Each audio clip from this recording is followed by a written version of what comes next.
కెర్న్ ఇదిగో మన డివైస్ ఆర్డర్లు మొత్తం ఒక 5 డివైజ్లు వచ్చేసరికి థాయిలాండ్ పంపించు, ఒక 2 డివైజ్లు వచ్చేసరికి మలేషియా, ఒక 5 వచ్చేసరికి అమెరికా. యాక్చువల్ గా చైనాలో డివైజ్ షార్ట్ ఫాల్ ఉందంట. యాక్చువల్ గా మనం చైనా నుంచి ఇంపోర్ట్ చేస్తున్నది. కాకపోతే ఇప్పుడు ఏంటంటే సీన్ రివర్స్, మన కాడ చాలా డివైజ్లు ఉన్నాయి కాబట్టి మనం ఇప్పుడు ఏం చేస్తున్నాం అంటే చైనాకే పంపిస్తున్నాం.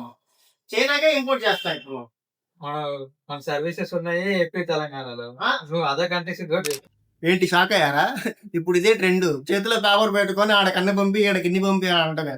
అక్కడ అంత పగలబడిపోయి కొనే కస్టమర్లు ఎవరేమో ఉండరు అక్కడ. కాకపోతే ఏంటంటే యూట్యూబ్ లో వీడియో అప్లోడ్ చేశారు, వీడియోకి 10,000 లైక్లు వచ్చినాయి, మంచి బ్రాండ్ మంచి కంపెనీ అనుకుంటారు.